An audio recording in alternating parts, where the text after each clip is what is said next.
Ассалаумағалейкум. Украина соғысына қатысты әртүрлі мифтер бар. Сол мифтерге біздің халық бәрі сеніп жүр. Сондықтан мен олардың бәрін теріске шығаруды дұрыс деп санадым. Бүгін бірінші мифті теріске шығарамын. Айтпақшы, миф деген сөздің қазақшасы қалай болады? Ертегі дейміз бе, қиял дейміз бе, теріс пікір дейміз бе? Мен бұл сөзді жаңылыс деп аудардым. Егер миф деген сөздің қазақша дәл баламасын білсеңіздер, комментарийде жазып қойыңыздар. Сонымен бүгін бірінші жаңылысты теріске шығарамыз. Ол жаңылыс Киев 3 күнде деген тұжырым. Бұл сөзге бәрі сеніп жүр. Тіпті Украинаның ең мықты деген саяси сарапшылардың өздері бұған сенеді. Арасында бір-екі ғана сенбейтіндер бар, Алексей Арестович деген сияқты. Бірақ басқалардың бәрі бұған сеніп жүр. Мен оларды түсінемін. Олар Украина халқының, қарулы күштерінің ерлігін асырып мақтау үшін сол сөзді тиек етеді. Ресей бізді 3 күнде басып алғысы келді, бірақ біздің қарулы күштердің ерлігінің табандылығының арқасында біз оларға тойтарыс бердік, олардың сағын сындырдық деп солай асырып мақтап айтады. Мен оларды түсінемін. Олардың мақтауларының бәрі орынды. Шында да Украинаның қарулы күштері үлкен ерлік танытты. Оны бүкіл әлем мойындап отыр. Бірақ оның бәрі Ресей Киевті 3 күнде алғысы келді деген сөзге дәлел бола алмайды. Жалпы Киев 3 күнде деген сөз өзі қайдан шықты? Бұл сөзді ең бірінші болып айтқан кім? Осыған ұқсас сөзді ең бірінші болып айтқан Ресей журналистері болды. Шамамен соғыстан 1 жыл бұрын Соловьевтің бір бағдарламасында Симонян деген журналист сондай сөзді айтты. Мен өзім ол бағдарламаны көрген жоқпын. Оны ағылшын тілді бір интернет ресурстан оқып қалдым да. Бірақ ол жерде ол журналист біз Киевті 2 күнде аламыз деді. 3 күнде емес, 2 күнде деп айтты. Ал Киев 3 күнде деген сөзді ең бірінші болып айтқан кім екенін білесіздер ме? ақш-тың біріккен штабтар басшыларының төрағасы жандарал Марк Милли. Соғыстан 3 апта бұрын Конгрестің бір отырысында Ресейден қауіп төніп тұр. Олар Украинаға соғыс ашайын деп жатыр. Егер Ресей Украинаға әскер кіргізсе, Киев 72 сағатта құлайды деп ең алғаш болып сол адам айтты. Содан кейін ол сөзді Ресей пропагандасы іліп әкетті де бірінен соң бір бәрі соны қайталап жүрді. Олар соны мақтану үшін, Украинаны қорқыту үшін сол сөзді айтып жүрді. Бірақ Украина әскері Ресей әскеріне тойтарыс бергеннен кейін керісінше Украина пропагандасы сол сөзді іліп әкетті де кейін олар мақтану үшін соны айта бастады. Әлі күнге дейін олар соны айтып жүр. Біздің қарулы күштеріміз үлкен ерліктің арқасында Ресейдің Киевті 3 күнде аламыз деген жоспарын 3 жылға созып жіберді деп сөйтіп мақтанып айтады. Мен оларды түсінемін, оларды мақтаныш керіп бара жатыр. Олар өз әскерінің ерлігін мақтан тұтады. Оның бәрін мен түсінемін. Бірақ оның бәрі бұл мифке сенуге себеп болмау керек. Ал енді мұндағы басты сұрақ, Ресей билігінде шынында да ондай жоспар болды ма, жоқ па? Ресей билігінің ешбір өкілі, Путин болсын, Шойгу болсын, Лавров болсын, біз Киевті 3 күнде аламыз деп айтқан емес. Керісінше бұл сөзді ең алғаш айтқан Ресей билігі емес, ақш-тың әскери лауазымды тұлғасы болды. Яғни Киев 3 күнде деген сөзді ең бірінші айтқан Ресей билігі емес, Америка билігінің өкілі болды.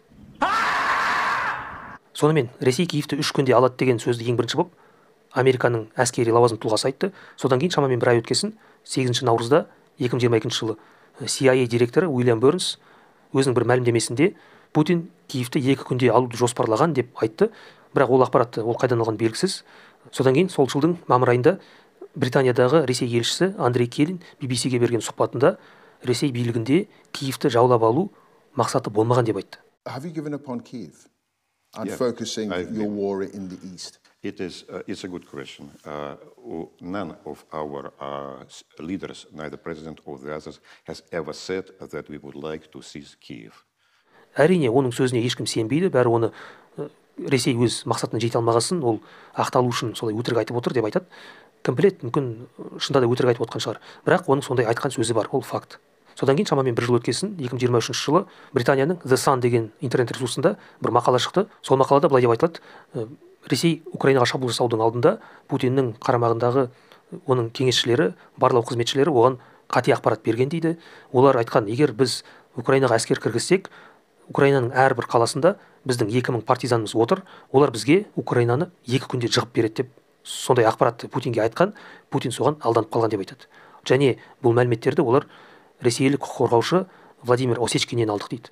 Ал Осечкинге ол ақпарат құпия ФСБ құжаттарынан түскен дейді. Сондай құжаттарды ол қолға түсірген, сол жерден ол сондай ақпарат алған дейді. Енді оның бәрі шын өтірік екенін мен білмеймін. Бұл ақпарат фейкке қатты ұқсайды.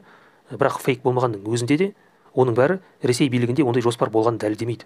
Мұнда сондай маңызды істің алдында осындай тексерілмеген ақпаратқа сеніп қалу, ол енді үлкен аңқаулық. Сондай деңгейдегі саясаткер ондай нәрсеге алданбайды. Және тіпті солай болғанның өзінде де Ресей шында да Киевті 3 күнде алғысы келді деп айтайықшы. Бұл еш қисынға келмейтін, еш ақылға қонбайтын жоспар. оны жүзеге асыру физикалық тұрғыдан мүмкін емес. Өздеріңіз ойлаңыздаршы, Украина Еуропадағы ең үлкен мемлекет. Мен Ресейді есепке алып отырған жоқпын, өйткені Ресейдің басым бөлігі Азияда. Сондықтан Украина Еуропадағы ең үлкен мемлекет. Олардың 40 миллион халқы бар. Және Киев Ресей шекарасында орналаспаған, ол Украинаның ортасында. Ондай мемлекетті 3 күнде басып алу физикалық тұрғыдан мүмкін емес. Егер Украина Андорра сияқты, Сан-Марино сияқты, ең болмағанда Бельгия сияқты кішкентай шағын мемлекет болса, онда 3 күнде басып алуға болар еді. Бірақ Украина сияқты үлкен елді 3 күнде жаулап алу деген ол мүмкін емес нәрсе. Егер олар біз Киевті 3 айда аламыз десе, онда оған сенуге болар еді. 3 аптада енді мүмкін. Егер Ресей бүкіл әскерін Киевке қарай бағыттап, бар пәрменмен соққы берсе, бүкіл ресурстарын сол жаққа жұмсаса, 3 аптада енді мүмкін нәрсе, оған сенуге болады. Ал енді 3 күнде деген ол енді мүлдем ешқандай ақылға қонбайтын әңгіме. Ол кішкентай балаларға арналған ертегі. Ол зомбилерге арналған пропаганда. Сондықтан сәл болса да критикалық ой бар адамдар ондай ақпаратты әрқашан күдікпен қабылдау керек. Ал енді Ресейде шынында да сондай жоспар болды деп айтайықшы. Солай болғанның өзінде де мұнда біраз ыңғайсыз сұрақтар туындайды, және ол сұрақтарға ешкім жауап бере алмайды. Ол қандай сұрақтар? Бірінші сұрақ: егер Ресейге шынында да Киевті 3 күнде алу керек болса, неге олар бүкіл әскерін сол жаққа қарай бағыттаған жоқ? Ресей Украинаға шабуыл жасаған кезде оларда шамамен 100 мыңнан 200 мыңға дейін әскер болды. Соның 15 мыңнан 30 мыңға дейін олар Киевке бағыттады. Ал қалған әскерін олар шашыратып, бір бөлігін оңтүстіктен Қырымнан кіргізді, бір бөлігін шығыстан Донбасс жақтан кіргізді.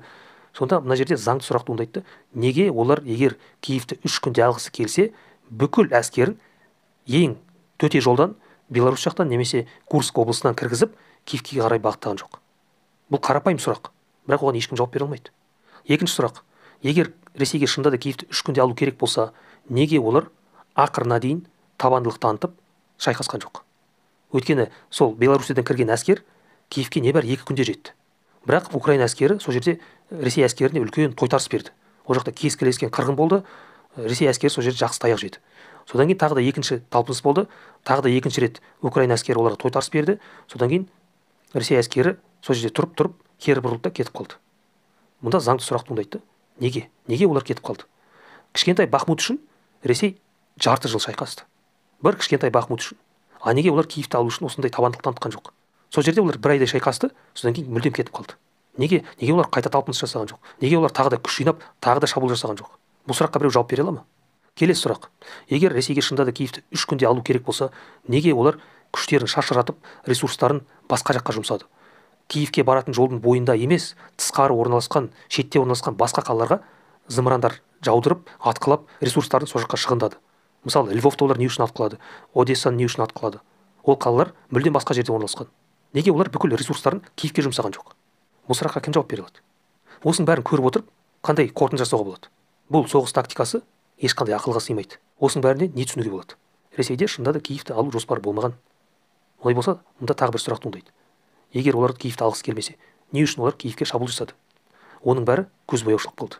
Оларға халықтың бәрін алдау керек болды. Украинаны, Ресейді, бүкіл адамзатты алдау керек болды. Оларға сондай спектакль ұйымдастыру керек болды. Біз Киевті жаулап алып, сол жерде режимді төңкеріп, өз адамымызды қойып, Украина мемлекетін жаулап алғымыз келеді деген сондай бір көзбояушылық жасау керек болды.